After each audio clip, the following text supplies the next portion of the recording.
예수 믿기 전 나의 삶은 너무나 고달프고 힘든 삶의 연속이었습니다. 남편은 늘 술을 먹고 저와 아이들을 괴롭혔고 아들 또한 그런 아버지와 닮아 여러 가지 사건 사고가 없는 날이 없었습니다. 그러던 어느 날 아들이 사고를 당했다는 사실을 듣고 병원에 가보니 이미 아들은 싸늘하게 저 세상으로 떠나 있었습니다. 아들을 먼저 하늘나라로 보냈다는 큰 아픔은 저의 마음을 참을 수 없게 힘들게 했고, 먹고 살기 위해 운영하던 식당 일은 새벽에 시작하여 늦은 밤이 되어서야 끝이 나는 고된 일상의 반복이었습니다. 늘 고된 노동으로 힘이 들어도 마음이 어려워서인지 밤에 통 잠을 잘 수가 없었고, 자려고 누우면 귀신 같은 것들이 눈에 보이며 저를 엄청 힘들게 했습니다. 먹지 못하는 술을 먹어보기도 하고 수면제를 먹어야만 겨우 몇 시간 잠을 잘 수 있는 힘든 상황이 계속되었습니다. 감사하게도 두 딸들은 엄마의 도움 없이도 잘 커서 믿음 생활을 하는 아이들로 자라났고, 그 딸들의 기도 덕분인지 저의 마음에 밤에 잠을 못 자고 어렵게 하는 것만이라도 고쳐보고 싶은 마음에 가까이 사는 친구의 도움으로 교회를 나오게 되었습니다. 처음 예배에 와서는 무슨 말인지도 잘 모르겠고 그저 지루하고 졸리기만 했는데, 주일 예배와 평생교육원을 열심히 다녀야겠다는 마음을 먹고 매일매일 기도를 하기 시작하면서 저의 마음에 평안한 마음이 생겼습니다. 그리고 하나님이 나의 죄를 대신해서 자신의 가장 사랑하는 아들을 주셨다는 사실이 눈물나게 고마웠습니다. 나는 아들을 잃고 너무 속상하고 마음이 아프고 슬픈데, 그렇게 귀한 아들을 내어줄 만큼 나를 사랑하신다는 사실이 너무 감사하고 감동적인 생각이 들었습니다. 저는 딸들에게도 너무나 모자란 엄마이며 세상에서도 보잘것이 없는 죄인이지만, 예수님이 나의 죄를 위해 십자가에 못 박히시고 3일 만에 다시 살아나셨다는 사실을 믿습니다. 그래서 저는 이제 의인이 되었다는 사실을 압니다. 하나님이 세상을 이처럼 사랑하사 이는 저를 믿는 자마다 멸망치 않고 영생을 얻게 하려 함이니라. 아멘. 요한복음 3장 16절의 말씀대로 저는 영원한 생명을 얻은 자이기에 죽음도 두렵지 않습니다. 하나님의 그 사랑으로 인해 저는 이제 하나님 없이는 살 수가 없습니다. 매일 기도함으로 남은 두 딸과 손주들을 위해 기도하며 하나님의 자녀로 잘 살아가기를 기도하며 이 땅에 믿음을 유산으로 물려주는 어미가 되고 싶습니다. 이렇게 나를 하나님의 자녀로 불러주신 하나님께 감사드립니다. 예수님을 믿기 전엔 제 삶은 열심히 돈을 벌어서 가족들에게 필요한 것을 공수하는 것에 최선을 다하며 그때그때 즐거워하는 가족들을 보면서 행복과 자기 만족을 하며 소소하고 단순한 삶을 살아왔습니다. 집사람의 지인을 통해 한 번만 같이 가보자는 말에 정말 가벼운 마음으로 한 번만 가주면 되겠지 하며 영안교회를 오게 되었습니다. 평소에 교회에 대한 내 생각은 하나님을 맹신하는 느낌이 강했습니다. 막상 교회에 와보니 제가 가지고 있는 생각과는 조금 다른 따뜻함과 편안함이 있었고, 부담스럽지 않게 초신자들을 위해 교육 시스템이 잘 되어 있었습니다. 또한 용안교회로 처음 전도해 주신 아내 지인 부부의 섬세하고 따뜻한 솔선수범에 감동을 받고 용안교회에 정착하게 되었습니다. 해피타임, 1:1 양육훈련, 구약 파노라마 등 훈련을 받으면서 예수님께서 이 땅에 오신 이유를 대해 알게 되었고, 그분이 날 위해 십자가에 달려 죽으시고 부활하심으로 나의 모든 죄가 씻기고 하나님의 자녀가 되었음을 알고 믿게 되었습니다. 믿음을 갖고 나서부터는 하나님이 살아계심을, 그리고 나를 버리지 않으시고 사랑해 주심을 순간순간 느끼게 되었습니다. 상황이 예배 또는 목장에 드리기 어려운 상황에서도 계속적으로 상황과 환경을 열어주셔서 예배하게 하시고 마음속 깊은 곳에서 주시는 울림이 있음을 느끼게 됩니다. 또한 왜 사는지, 어떻게 살아가야 할지를 알게 되었으며 하루하루 하나님의 말씀을 쫓아 의미 있는 삶을 살기 위해 노력하며 살고 있습니다. 사람이 마음으로 자기의 길을 계획할지라도 그 걸음을 인도하시는 이는 여호와시니라. 잠언 16장 9절. 이 말씀이 제 마음에 와닿습니다.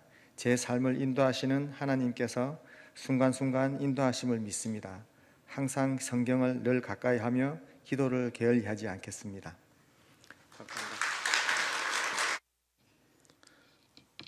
하나님을 믿기 전 나의 삶의 중심은 나 자신이었다.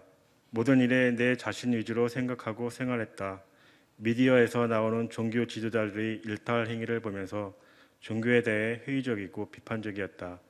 더욱이 교회에서는 원죄라는 이유를 들어 나를 죄인이라고 얘기했는데 이해할 수 없었고 더 거부감이 들 뿐이었다.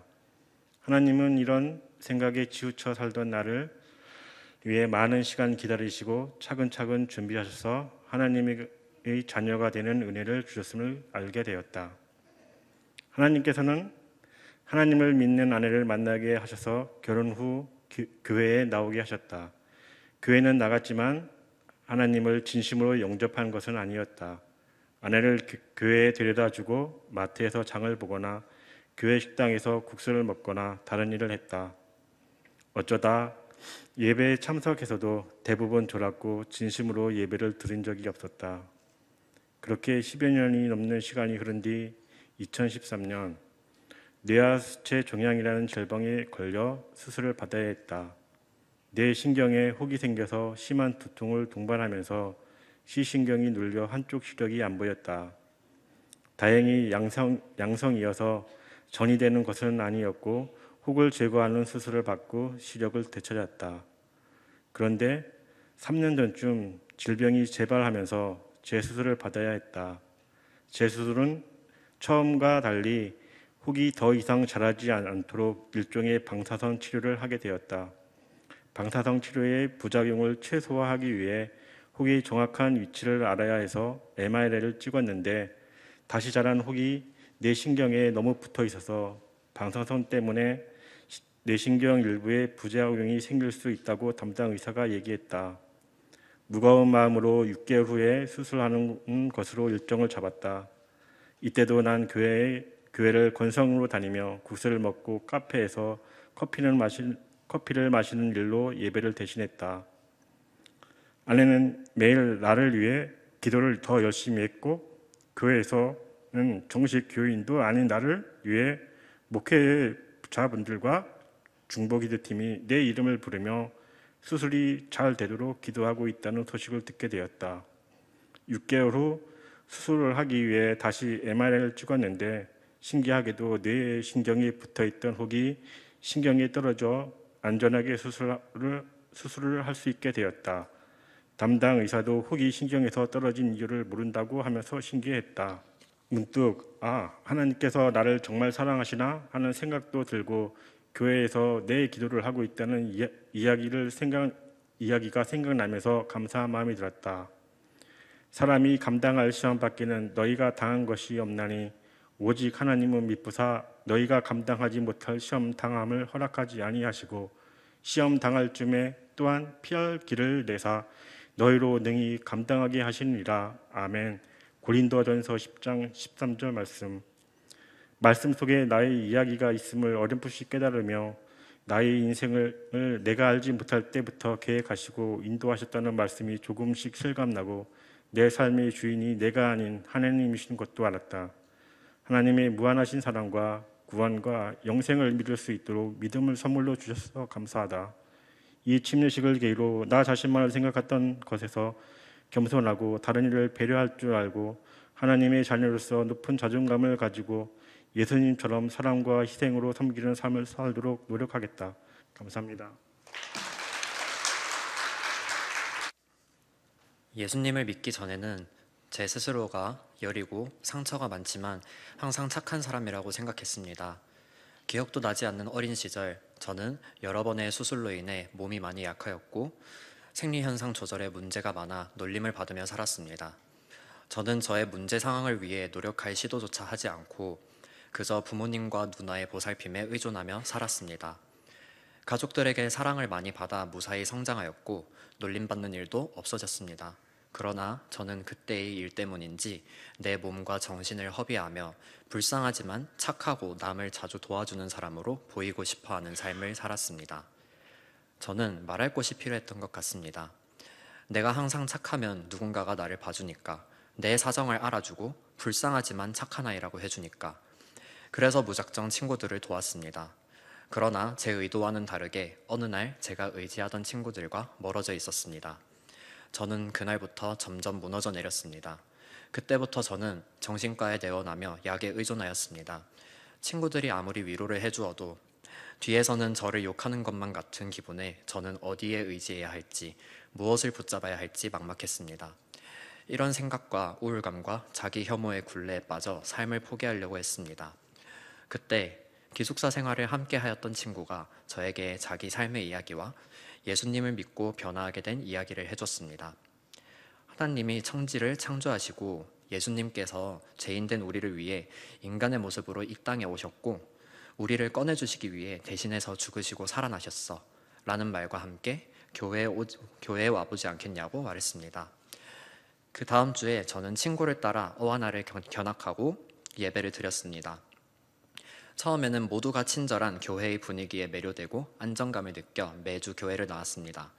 그리고 친구를 따라 사역도 하고 찬양도 드리고 부흥회도 나가면서 병원과 약물로도 많은 사람들의 위로로도 나아지지 않던 저의 상태가 점차 안정되는 모습을 볼 수 있었습니다.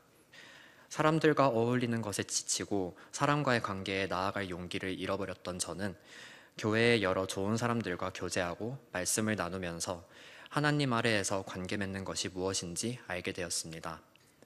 또한 우리를 너무나 사랑하셔서 독생자 예수 그리스도를 보내신 하나님과 우리를 너무나 사랑하셔서 우리의 죄를 전부 짊어지고 십자가에 못 박히신 예수님의 존재를 믿게 되었습니다. 하지만 여전히 가슴 한켠에는 찝찝함이 남아 있었습니다. 회복되는 속도는 빨라졌지만 교회 바깥의 가치와 평가에 여전히 시달렸습니다. 동역자들과 많은 지체들에게 큰 위로와 지지를 얻었고 교회라는 공동체 아래에서 마음이 많이 회복되었지만 아직 엉켜버린 마음의 끈이 한 가닥 남아있는 느낌이었습니다. 이러한 찝찝함을 아는 채로 성경 어플을 켜고 별 생각 없이 읽고 넘기던 중 한 구절이 들어왔습니다. 너희 염려를 다 주께 맡기라. 이는 그가 너희를 돌보심이라. 아멘. 베드로전서 5장 7절 말씀을 보고 마지막 남은 찝찝함이 깨끗하게 풀리는 느낌이 들었습니다. 그동안 저는 구원을 받는다는 개념이 뭔지 인지만 하고 크게 구원에 대해서 생각해보거나 하지 않았습니다. 하지만 저 말씀을 접한 후에 착하다는 평가를 받기 위해 많은 일을 도맡아 하면서도 불안감에 떨었던 스스로를 사랑하지 않는 나라도 너무 사랑하셔서 우리를 위해 십자가에 박히시고 나의 모든 염려와 걱정을 전부 덜어주시는구나 라는 생각이 들었습니다. 저의 모든 염려와 한탄을 들어주시고 저를 돌보시는 우리 주님, 죄 많고 너무나도 부족한 우리를 구원하고 죄사함을 위해 십자가에 못 박혀 죽으신 예수님만을 바라보며 살아갈 것을 고백합니다. 주님께서는 저에게 세상을 살아갈 희망을 다시 주셨습니다. 사실 여전히 세상의 모든 관계와 세상의 가치를 끊지 못하고 허덕이는 삶을 살고 있지만 그러한 저에게 많은 것들을 포기하게 만들고 평안을 주신 주님께 감사함을 느낍니다. 주님, 말씀 아래에서 참된 그리스도인이 되기 위해 저 자신과 싸워나가고 공동체 아래에서 교제하고 말씀 앞에서 다시 세상으로 나아갈 힘을 얻어 오직 십자가의 보혈로 저를 씻어주신 주님만을 바라보며 살 것을 다짐합니다. 앞으로 많은 환난, 가난, 고난이 저를 덮치더라도 그 믿음을 지키며 살아갈 것을 다짐합니다. 이 모든 영광을 사랑의 하나님 아버지께 드립니다. 아멘. 감사합니다. 저는 어렸을 적부터 모태신앙으로 자라오며 항시 주일만 되면 성경책을 가지고 교회에 나가 성실히 예배를 드리며 기도하는 평범한 아이였습니다. 하나님은 살아계시고 예수님이 우리를 위해 십자가에 못 박혀 돌아가셨다는 사실도 믿고 있었습니다. 그런데 초등학생 때 정말 갑작스럽게 아버지가 돌아가시고 제 머릿속과 마음속에 더 이상 하나님이라는 분은 존재하지 않으셨습니다. 정신적으로 힘든 상황 가운데에서 중학교 2학년 때 몇몇의 친구들에게 괴롭힘을 당하고 사춘기가 겹치며 저는 제 자신을 완전히 잃어버렸습니다. 자존감이 떨어질 대로 떨어진 초라한 제 자신을 교회 사람들이나 가족 친구들에게 들키기 싫었고 그러다 보니 교회나 학교 사람들을 만나는 게 너무 힘들고 지치고 두려워 최대한 사람들과 거리를 두고 피해 다니며 살아왔습니다. 20살이 되고 나서도 지금 내가 처한 상황과 이때까지 쌓여왔던 많은 스트레스와 울분의 감정들, 나의 힘듦을 주변 사람들에게 말하는 건 민폐라고 생각해 마음속에 혼자 꾹꾹 눌러 담아놨습니다. 그리고 시간이 흘러 11월쯤 제 안에 묵혀뒀던 응어리들이 터지려고 했던 날이 있었습니다. 이날 저는 정말 죽음을 생각하고 있었고 평소처럼 예배를 드리고 기도를 할 때 정말 지푸라기라도 잡아보자라는 심정을 가지고 하나님께 정말 간곡히 도와달라고 부탁했습니다. 그리고 이날 신기하게도 목자님과 얘기할 수 있는 시간과 자리가 마련되었고 저는 저의 아픔을 조금이나마 털어놓을 수 있었습니다. 그리고 평소처럼 스터디 카페에 들어가 책상에 앉았는데 이상하게 기도를 해야 할 것 같다는 생각이 들었고 손을 모으고 기도를 하는데 머릿속에 하나님은 살아계시다라는 이 한 문장이 떠올랐고 평소 눈물이 없던 저는 그 자리에서 눈물을 흘리고 정말 하나님은 살아계시다라고 믿게 되었습니다. 두려워하지 말라. 내가 너와 함께함이라. 놀라지 말라. 나는 네 하나님이 됨이라. 내가 너를 굳세게 하리라. 참으로 너를 도와주리라. 참으로 나의 의로운 오른손으로 너를 붙들리라. 이사야 41장 10절. 이 말씀처럼 하나님께서는 믿음의 선배이자 동역자를 보내주셔서 저를 회복해 하셨습니다. 예전에 나는 예수님이 나의 죄를 대신하여 십자가에 죽으신 것을 머리로만 생각하고 받아들였지만 지금의 나는 예수님이 정말 나를 위해 십자가에 못 박혀 죽으시고 3일 만에 다시 부활하셨음을 믿고 그렇기에 내 삶의 주관자가 더 이상 내가 아닌 예수님임을 고백하며 내가 이제까지 거쳐온 모든 고난과 과정들, 지금 이 순간과 앞으로의 험난한 여정들에 주님이 항상 개입하시며 인도하심을 믿습니다. 예수님을 영접한 오늘의 나는 예전과는 다르게 살아있음을 느끼며 정말 하나님 안에서 살아갈 수 있는 게 얼마나 크나큰 축복인지 깨달았고 주변에 얼마나 많은 동역자와 믿음의 선배들이 있는지 몸소 체감할 수 있었습니다. 예수님을 영접하기까지 겪어온 수많은 고난과 고통들을 경험이라 생각하고 주변에 힘들어하고 지친 지체들에게 작지나마 도움이 될 수 있도록 그리고 주님이 뜻하시고 원하시는 삶으로 내 삶 드리기를 소망합니다. 감사합니다. 예수님을 믿기 전 나는 일주일에 한 번 드리는 예배를 가는 곳에도 교회에서 엎어지면 코다할 곳에 살면서도 지각을 자주 했었다. 한 번은 주일 알람을 듣지 못해 너무 늦어 엄마에게 혼이 날까 두려워 겨우 공가 시간만 참여할 정도로 예배에 대한 기대도 준비도 없었습니다. 늘 핸드폰에서 손을 떼지 않았고 친구들과 SNS를 하며 PC방을 가서 시간을 때우고 게임을 하는 일이 저는 너무 재밌었습니다. 그렇게 저에게 주어진 모든 시간을 사용했었습니다. 학생의 신분이지만 공부는 딴 세상 사람의 일이었고 이로 인해 부모님과 자주 다투었고 집안에서 엄마의 기도 제목 1위인 말 그대로 말썽꾸러기였습니다. 가끔 수련회를 가면 도전이 되고 눈물을 흘리며 기도를 하곤 했지만 늘 그때뿐이었고 다시 일상으로 돌아오면 원래 핸드폰과 PC방을 오가며 친구들과 노는 나의 삶으로 돌아와 기도와 큐티와 예배는 세상에서 제일 하기 싫은 귀찮은 숙제 같은 거였습니다. 그러던 중 고등학교 진학을 앞두고 학교를 정해야 하는 시점이 다가왔습니다. 엄마가 기독교 공동체 학교를 다녀보지 않겠냐는 추천을 하셨고 지금 친구들과 헤어지는 것도 망설여졌고 아무것도 모르는 새로운 곳에서 그것도 집이 아닌 기숙사 생활을 해야 한다는 생각에 두려웠습니다. 인문계를 가서 공부를 잘할 자신도 없었고 더 이상 공부는 하지 말고 그냥 잘 놀으라는 엄마의 말에 설득이 되어 엄마와 같이 기독교 대안학교에 입학했습니다. 방문하니까 따뜻하게 맞아주는 학교 사람들로 인해 조금씩 마음이 열리기 시작했고 입학을 위해서 무조건 일주일 체험 수업을 해야 한다는 학교 규칙에 있어 중고등부 수련회 전 일주일 학교 체험을 위해 기숙사에 들어갔습니다. 학교에 들어가서 자고 난 첫날 아침 7시에 그곳에서 아침 예배가 시작되었습니다. 그냥 빨리 끝내고 밥이나 먹어야겠다는 생각뿐이었었는데 예배가 끝나고 혼자 기도를 시작했습니다.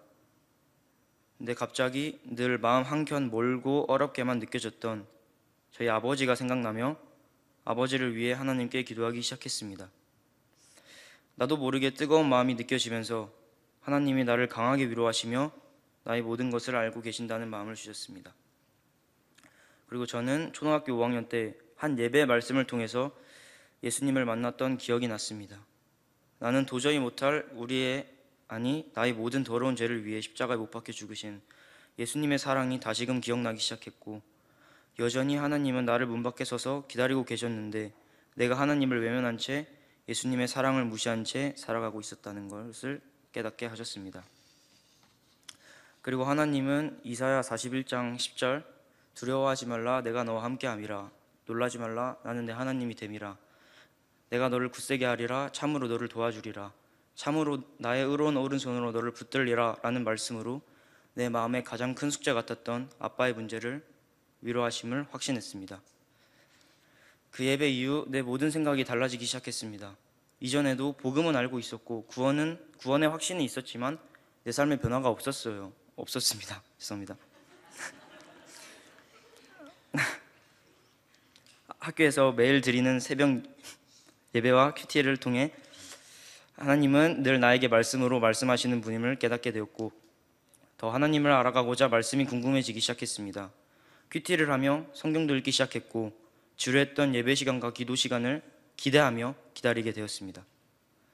늘 불평불만이 많았고 화를 내지 않아도 무표정한 사춘기 청소년이었는데 지금은 매일매일이 너무 행복하고 기쁩니다. 학교에 있는 시간들도 너무 좋고 기숙사를 마치고 집에 오는 날도 너무 좋습니다. 가족들과 함께 153 가정예배를 드리며 기도할 수 있어 감사하고, 가요밖에 모르던 블랙핑크라는 아이돌 걸그룹을 찾던 내가 지금은 찬양만 하루 종일 듣고 있는 나를 발견합니다. 지난주에 한 집사님이 나를 보며 너 얼굴이 완전 달라졌다고 얘기해 주셨습니다. 웃상이 되었다고 하시는데 나도 모르게 웃음이 나왔습니다. 하나님으로 인해 사람이 이렇게 순식간에 변화될 수 있음이 감사하고, 나를 통해 주위 친구들이 하나님이 진짜 계신다는 것을 알게 되는 것도 감사합니다. 이제 공부도 기쁜 마음으로 하기 시작했고, 하나님이 나를 통해 하시길 원하는 일이 무엇인지 알기 위해 기도하고 있습니다.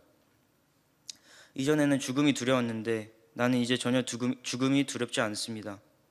내가 오늘 죽게 된다고 하더라도 나는 전혀 죽음이 두렵지 않고 오히려 하나님을 빨리 만날 수 있다는 사실로 인해 빨리 천국 갈 날이 기대가 됩니다. 절대 변하지 않을 것 같았던 꼴통 마준이를 사랑받는 웃상 마준이로 변화시켜 주신 하나님의 은혜에 정말 감사드리며, 하나님이 기뻐하시는 아들로 잘 자랄 수 있게 매일매일 말씀과 기도로 하나님 앞에 나가기를 했으며 하나님의 기쁨이 되는 마준이가 되고 싶습니다. 모든 영광 하나님께 올려드립니다. 감사합니다.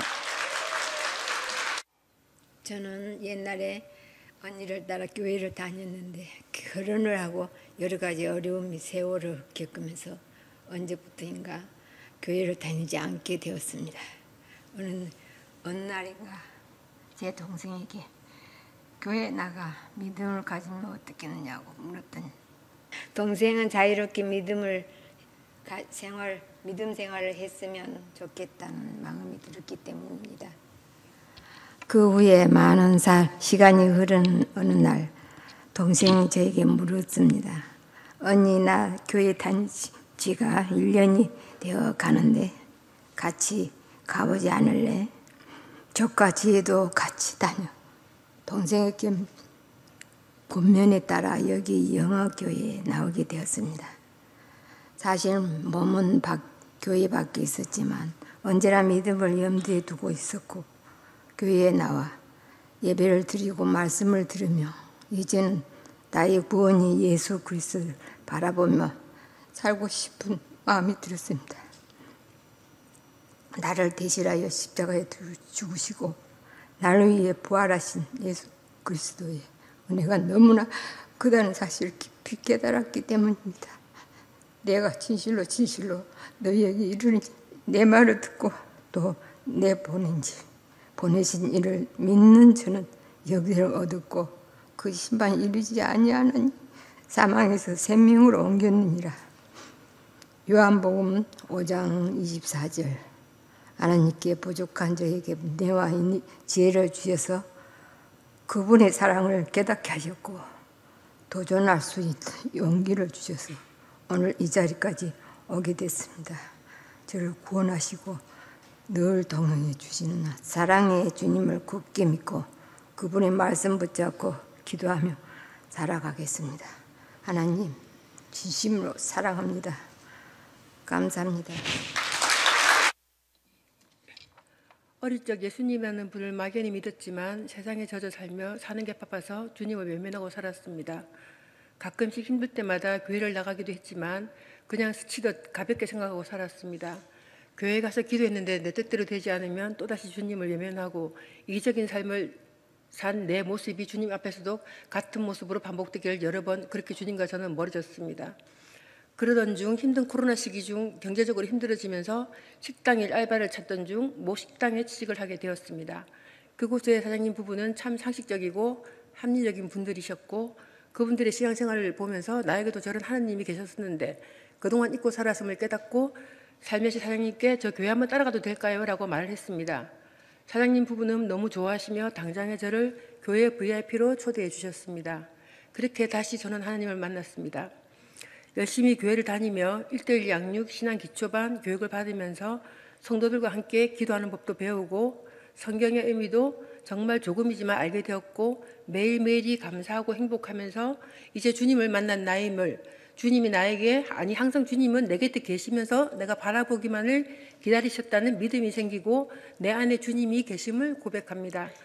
너희는 강하고 담대하라. 두려워하지 말라. 그들 앞에서 떨지 말라. 이는 내 하나님 여호와 그가 너와 함께 가시며 결코 너를 떠나지 아니하시며 버리지 아니하실 것입니다. 신명기 31장 6절 말씀. 항상 급하고 참을성 없고 모든 게 내 주의가 아니면 안 되었던 지난날을 어느새 차분하고 참을성 있게 주의를 배려하고 맞추며 노력하는 제가 되었습니다. 모든 시간이 행복하고 감사는 항상 제 입에서 나오고 주님이 내 곁에 동행하신다는 생각을 하면 함부로 행동할 수 없고 행동하기 전 한 번 더 생각하는 사람으로 바뀌었습니다. 앞으로의 내 길도 주님과 동행할 것이며 주님이 주신 은사대로 할 수 있는 것들을 최선을 다해 살기를 결단합니다. 침례를 받도록 인도해 주신 하나님 아버지 그리고 우리 가게 사장님 사모님 격려해 준 많은 목장 식구들과 성도님들에게 감사하며 모든 영광 주님께 돌립니다. 감사합니다.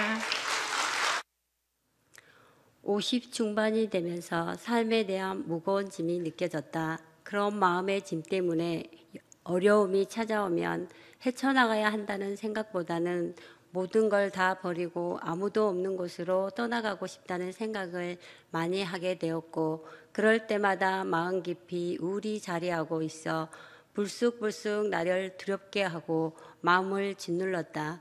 그렇게 몸과 마음이 지쳐가면서 어느 순간인지 죽음 이후에도 어떤 삶이 존재할까 하는 의문이 들었다. 전에는 천국과 지옥은 종교인들이 갖는 믿음이라고 생각했다. 그리고 사람이 죽으면 연기같이 사라지는다고 생각했었다.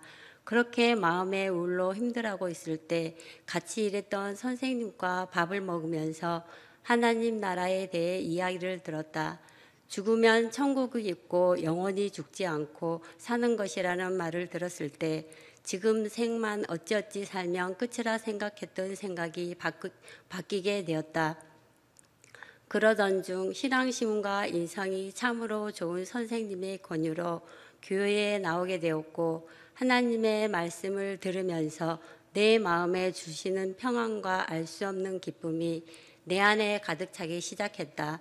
성경 말씀들이 궁금하고 재미있어 일하고 집에 오면 집안일은 대충 하고 성경 말씀을 읽었다. 궁금하던 것들은 나를 전도한 선생님께 물어보고 깨달아가면서 아, 이런 말씀이구나 하고 말씀을 깨닫는 기쁨이 커져갔다. 드라마가 아니라 성경에 빠져 있다며 남편이 장난삼아 핀잔을 주기도 했다. 꽤 먼 거리지만 주일 아침은 하나님 나라에 소풍 가는 듯이 즐겁고 오늘 주실 말씀을 기대하면서 기쁜 마음으로 교회에 다니다 보니 어느 순간 내 마음속에 있던 우울이 사라지고 있다는 것을 깨달았다. 아, 하나님을 믿는 것이 이런 것이구나 하는 것을 깨달았고 이렇게 행복한 삶을 진작에 접하지 못함이 후회스러웠다. 그리고 나를 전도한 선생님과 선생님의 남편이 늘 관심을 가지고 예배와 목장에 적응하는 것을 물신양면으로 도움을 주어 참으로 감사한 마음이 든다. 또한 기쁜 마음으로 신앙 기초반 1:1 양육을 마쳤고 수료 후에도 관심과 격려를 주신 집사님들께 정말 감사의 마음을 전한다.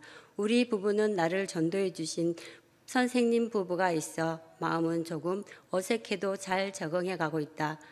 목자님의 권유로 남편이 하자고 해서 조금 끌려가는 마음으로 신청했지만 예배 때 보았던 침례를 받아보고 싶은 생각도 있었지만 마음은 여전히 흔들릴 때 목자님께서 침례를 받으면 더 확실히 신앙심이 생긴다고 하셔서 부족하지만 받아보기로 결정하였다. 요즘 직장과 이사로 인하여 다시 마음이 조금씩 무거워짐을 느끼며 몸도 마음도 지쳐서인지 내 마음의 평안과 기쁨이 조금씩 줄어들어가고 있다. 하지만 침례를 통하여 다시 한번 기쁨을 회복하고 예수님께 나를 대신하여 십자가에 죽으심으로 이제 내가 죽고 예수님의 자녀로 다시 살아갈 것을 소망해 본다. 감사합니다. 예수님을 믿기 전 세상의 모든 것이 두려웠습니다. 답이 보이지 않는 현실과 나의 나약함이 점점 더 두려움을 커지게 만들었습니다. 사방이 꽉 막힌 어둠 속에 홀로 있는 것 같이 갈 길이 보이지 않아 힘들어하고 있을 때 이웃의 전도로 교회에 나가게 되었습니다. 예배 첫날부터 말씀과 찬양 가운데 하나님께서 주시는 위로와 사랑, 은혜를 느낄 수 있었고 평안한 쉼을 가질 수 있었습니다. 상황은 변하지 않았지만 주께서 창세전에 그리스도 안에서 우리를 택하사 우리로 사랑 안에서 그 앞에 흠이 없게 하시려고 그 기쁘신 뜻대로 우리를 예정하사 예수 그리스도로 말미암아 자기의 아들이 되게 하셨으니 하신 말씀대로 하나님의 자녀로서 두려워할 필요가 없음을 깨닫게 되었고 그동안 나를 괴롭혔던 두려움에서 벗어날 수 있었습니다. 신앙생활을 시작하고 양육을 받으며 교회에서 세례도 받았습니다. 하지만 말씀의 뜻과 의미를 깊이 깨닫지는 못했던 것 같습니다. 시간이 흐르고 이사를 하며 영안교회에 출석하게 되었습니다. 목장교회와 양육 프로그램을 통해 말씀을 깊이 알아가게 되었고 예수 그리스도의 십자가와 부활의 의미에 대해 새롭게 깨닫게 되었습니다. 그러던 중 침례를 권유받아 순종하는 마음으로 침례 교육에 참여하게 되었습니다. 교육 중에 갈라디아서 2장 20절의 말씀이 마음에 와닿았습니다. 이 말씀을 통해 하나님을 바라보기보다 자아가 원하는 대로 살고자 힘쓰고 있는 제 모습을 발견하게 되었고 나의 옛자아를 완전히 떨쳐내고 예수 그리스도께서 주인이 되는 삶을 살고 싶다는 마음이 들었습니다. 또한 침례를 통해 나의 마음과 신앙을 고백하고 주를 따라 변화된 삶을 살아야겠노라는 열망을 품게 되었습니다. 이 침례식을 통해 모든 성도들 앞에 다음과 같이 나의 마음을 고백합니다. 내가 그리스도와 함께 십자가에 못 박혔느니 그런즉 이는 내가 사는 것이 아니요 오직 내 안에 그리스도께서 사신 것이라. 이제 내가 육체 가운데 사는 것은 나를 사랑하사 나를 위하여 자기 몸을 버리신 하나님의 아들을 믿는 믿음 안에서 사는 것이라. 갈라디아서 2장 20절. 이 말씀을 나의 믿음의 고백으로 삼고 주를 따라 남은 평생을 살아갈 것을 굳게 다짐합니다. 저는 평범하다고 생각했습니다. 그리고 앞으로도 그럴 거라고 생각했습니다. 그러나 갑작스럽게 찾아온 불행은 회복이 더디다는 걸 깨달았습니다. 웃음보다 눈물이 더 많았던 결혼 생활로 사랑하는 딸의 미래보다는 제가 살기 위해 이혼이라는 개인적인 선택을 하게 되었습니다. 겉으로는 편안해졌지만 내면에 해결되지 못한 불안함, 혼자 이겨내야 하는 현실 속에서 즐거운 삶을 살아가는 방법을 점점 잊어가고 있었습니다. 웃고 싶어서 했던 선택이었지만 내 스스로가 행복해지지 않으면 그 누구도 행복해지지 않는다는 사실을 깨닫고 나부터 변화해야겠다고 다짐했습니다. 새로운 것을 받아들이고 생활에 변화를 주고 좋은 사람을 만나려고 노력했던 결과가 영안교회라는 큰 선물을 받을 수 있었던 것 같습니다. 어느 날 불현듯 예수님을 믿고 싶어졌습니다. 아니, 믿고 있구나라는 걸 깨닫게 되었습니다. 어렸을 때부터 예수는 착하구나, 성실하구나, 배려가 많은 사람이구나 라는 말을 자주 듣다 보니 정말 착해야 되고 성실해야 되고 내 것보다는 남에게 배려하는 것이 맞다고 생각했습니다. 그러나 좋은 사람으로 행동한다고 해서 좋은 사람이 되는 것은 아니었습니다. 결국은 사랑받고 관심받고 싶어서 어렵고 힘든 가면을 계속 쓰면서 상대방에게 기대하고 실망하면서 소중한 시간을 정말 소중한 곳에 사용하지 못했습니다. 그러나 예수님은 착하지 않아도 덜 성실해도 욕심을 부려도 믿음만 있다면 내 곁에서 항상 지켜주시고 사랑해 주시며 그릇된 행동을 하지 않게 인도해 주심을 점점 마음이 끌리고 자연스럽게 믿게 된 것 같습니다. 죽음이라는 단어를 싫어했습니다. 아무것도 없는 이 세상에 존재하지 않는, 만질 수도 없는, 느낄 수도 볼 수도 없는 것이라고 생각했습니다. 듣기만 해도 눈물이 쏟아져 나올 것 같은 슬픈 단어였습니다. 그러나 예수님은 다른 사람과 다르다고 느꼈습니다. 나는 길이요 진리요 생명이다. 수고하고 무거운 짐을 진 자들아 다 내게로 오라.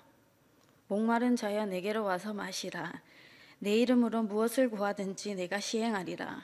나는 포도나무요 너희는 가지라. 나는 선한 목자라. 나는 부활이요 생명이라. 내가 다시 오겠노라. 제3일에 살아나리라.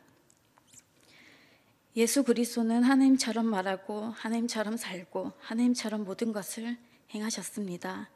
죽음이 끝이 아니라는 그 뒤 또 다른 세상이 있음에 감사함을 느끼며 소중한 사람을 다시 만날 수 있음에 너무 감사함을 느꼈습니다. 모든 사람은 행복을 추구합니다. 그러나 행복을 찾기는 어렵습니다. 예수 그리스도와 인격적인 관계에서만 하나님의 뜻을 통해 참 행복을 누릴 수 있다고 말씀하셨습니다.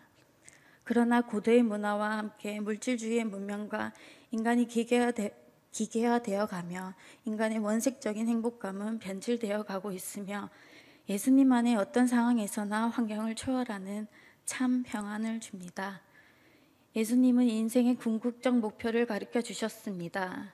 삶의 의미와 가치, 궁극적 목표를 가르치는 인생의 실험에서 예수님 이외에 사람이 어디에 와서 어디로 가며 어떻게 살아야 할 것인지를 알려주시는 분은 없었습니다.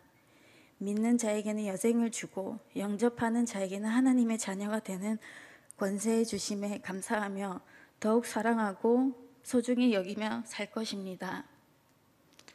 수고하고 무거운 짐 진 자들아 다 내게로 오라. 내가 너희를 쉬게 하리라. 나의 마음이 온유하고 겸손하니 나의 멍에를 메고 내게 배우라. 그리하면 너의 마음이 쉼을 얻으리니 이는 내 멍에는 쉽고 내 짐은 가벼움이라 하시니라. 마태복음 11장 28절 30절 아멘. 감사합니다.